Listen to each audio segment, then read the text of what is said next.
I talked to you when you were in Aspen. Yes. But you were in Vegas first? I went to Vegas. We did Vegas in New Year's. Wife wanted to get out. She wanted to do something. I said, let's go to Vegas. And it started off well, ended bad. I drank champagne and mixed it with tequila. Not a good idea, I'll tell you that right now. Got a little dizzy. I think they call it blacking out. Yeah, did that. That's what they call it. Oh, no. You know, the whole night was explained to me. Woke up. I had my dress pants on, but one of the legs of my underwear were out. So half of my underwear were on, but my dress pants were up. And I was in the bathroom, and my wife said, I just let you sleep there because you kept saying that was your happy place. So I literally had a rough morning. I kicked off the new year, you know, with a massive headache, but it was well worth it. We had a good time, man. Me, my whole team went out there, and we just celebrated. We celebrated an amazing year. Yeah, and I think this year's going to be better than last year. I think so. Don't you? Every year gets better. So you went to Aspen because I talked to you there. Do you ski? I'm starting to. I'm starting to ski. My kids ski. Yeah. And there's nothing that I can't do without them. So if they do something, they want my involvement. Yeah. And it's at a point now where it's not safe for me because they want to do the big hills. They want to go down the big slopes. And my son has gotten really good. And it's me slowing him down. But kids have no fear about getting hurt, none at all. He was jumping ramps. Look at him. Look at his little ass. Look at him right there. He has no fear at all. And that's me in front of him just trying to slow him down. So I make him stop at every intersection. And he hates it. He's like, let's keep going. Look at his stop. That's amazing. Well, That's kids me are taking a break. Kids are really good skiers, and I was going to say because they have less to fall, but you would also. I mean, right? I mean, that's.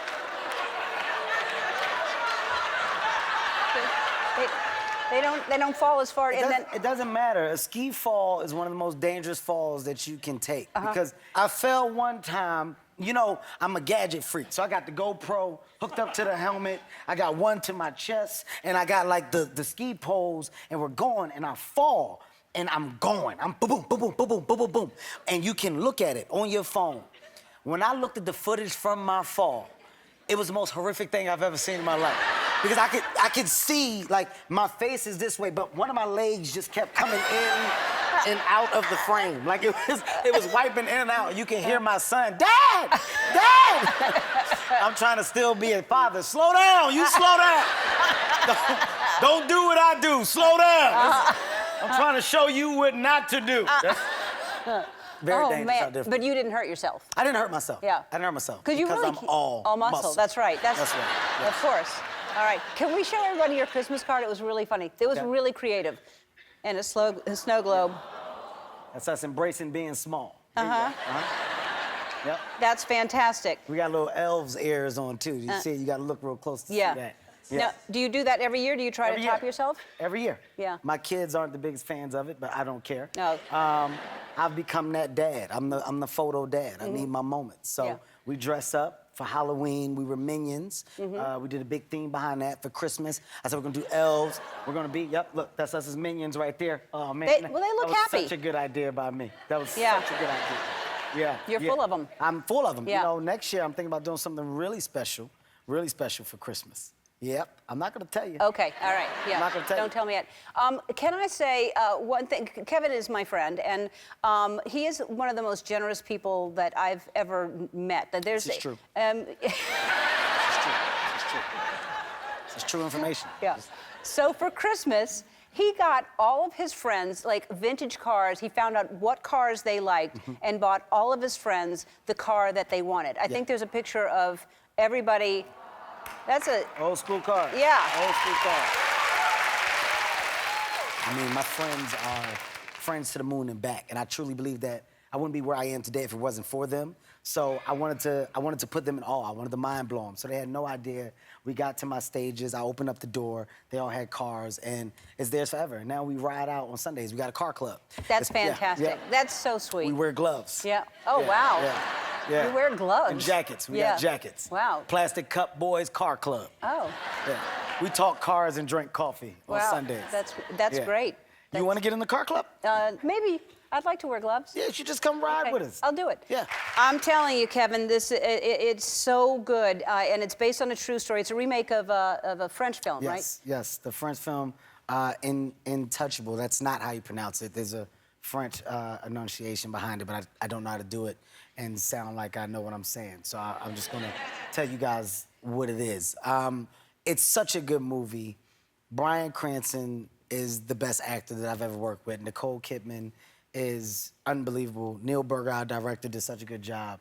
And I was able to elevate my acting game from being with Bryan Cranston. I was a sponge on set every day, in awe at the way he approached his work days.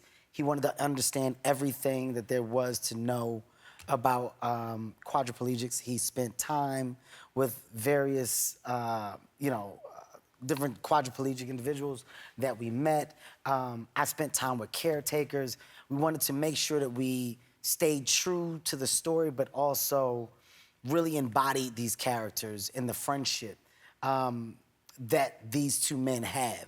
And really getting into it, it made me realize that it's needed today because it's a story that's told from two different perspectives, from two different sides of the world. And one has no idea about the other, and the other has no idea about this one. And because of them coming together and spending time the way that they have to, their eyes gets open to things that they never knew existed.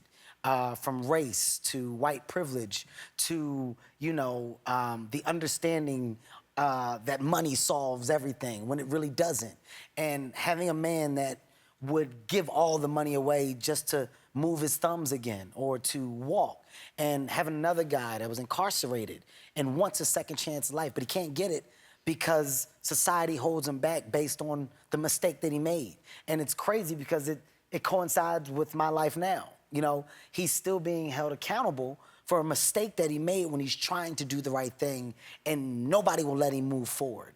And he's looking for somebody to lean on, and Bryan Cranston's character becomes that guy, and I become that guy for Bryan.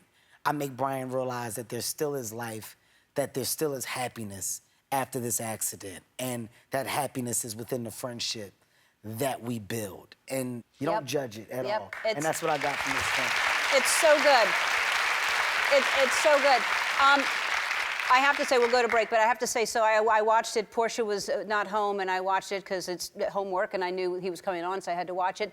And I loved it so much, and I kept raving about it the next day. And she said, I want to see it, so I watched it again the very next night with Portia, and she was in tears. It's funny, it's emotional, it's a true story. It's everything that Kevin just said. It really opens your eyes, like, do not judge unless you really know. It's called The Upside. It opens in theaters January 11th. You'll love it.